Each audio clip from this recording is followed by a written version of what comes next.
बिस्मिल्लाहिर्रहमानिर्रहीम अस्सलाम वालेकुम। आज मैं आपके साथ शेयर कर रही हूँ शान की सिंधी बिरयानी की रेसिपी। ये मैंने कुछ साल पहले भी बनाई थी, लेकिन इसके बॉक्स के पीछे जो इंस्ट्रक्शंस लिखी हुई थी ना, उन्हीं को फॉलो करते हुए बनाई थी। तो मुझे सब घर वालों ने कहा था ये क्या आलू वो शोरबे के अंदर ना उबले हुए चावल उबाल के ले आई हो। तो फिर मामा ने कहा कि नहीं, आप अपने तरीके से कुछ कोशिश करो, इसको ना अपनी रेसिपी को आजमाओ। तो मैंने कहा चलें ठीक है, तो फिर शुरू करें।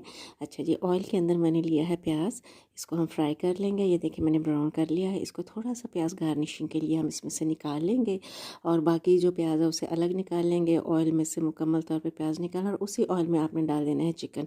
आप इसको बीफ में भी बना सकते हैं। और उसके बाद इसमें मैंने डाल दिया, ये देखिए ज़रा ब्राउन हुई ना, तो मैंने उसमें डाल दिया था लहसुन। फिर लहसुन ज़रा सा ब्राउन हो तो मैंने ये अदरक डाल दिया था। लहसुन अदरक का पेस्ट बना के डालें ज़्यादा अच्छा। ये मैंने लिया है टमाटर, इनको मैंने छील लिया है, ब्लेंडर में डाला, और वो जो फ्राइड हमने ऑनियन किया था ना वो डाले। और तकरीबन 1 कप जितना मैंने इसमें डाल दिया है योगर्ट यानी दही। उसे अच्छी तरह मैंने ब्लेंड कर लिया, और फिर बाद में मैंने इसको चिकन वाला जो था ना, जो चिकन फ्राई हुआ हुआ था ऑयल में, उसमें डाल दिया। अब ये है कि आपने ज़रा तसल्ली से काम करना, अच्छी तरह से भुनाई करनी ताकि इसका कच्चापन दूर हो जाए। फिर आपने इसमें मिर्चें डाली। हाय है मिर्चा तो देखो मोगरियाँ आ गई, पतलियाँ पतलियाँ सुखियाँ सुखियाँ जियाँ। खैर तो उसके बाद ना फिर आपने ये शान का पैकेट डाल। मैंने बिस्मिल्लाह पढ़ के तो डरते डरते मैंने पूरा पैकेट इसमें उल्टा दिया। आपकी मर्ज़ी, वैसे मेरा काफ़ी स्पाइसी हो गई थी। 2 टेबल स्पून बचा लीजिएगा, ठीक है।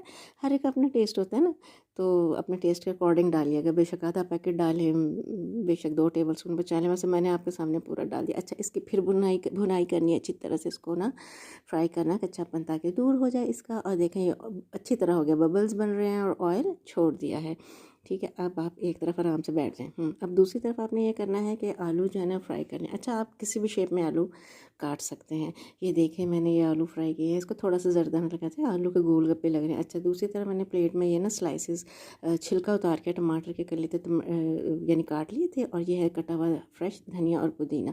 अच्छा जी, अब ये मैंने क्या लिया है, जर्दा रंग और पिसा गरम मसाला पाउडर, और ये है साथ लेमन। अब मैंने क्या करना है, इसमें लेमन डाल देना है, वो जो गरम मसाला पाउडर था ना उसमें। और दूसरे कप में मैंने पानी में थोड़ा सा केवड़ा मिक्स किया है, ठीक है।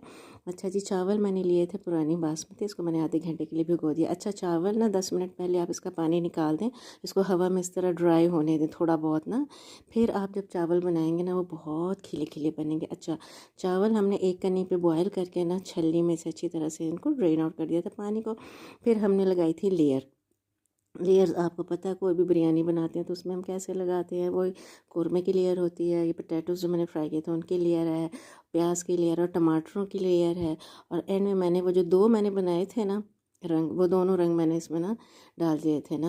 हाई कभी भले ज़माने होते थे, मेरी कज़न रहती थी कराची में, उसने मुझे ना वो पाउडर वाला रंग भेजा था कराची से, बहुत ही अच्छा। एक चावल पे दो दो रंग आते थे, दो दो शेड।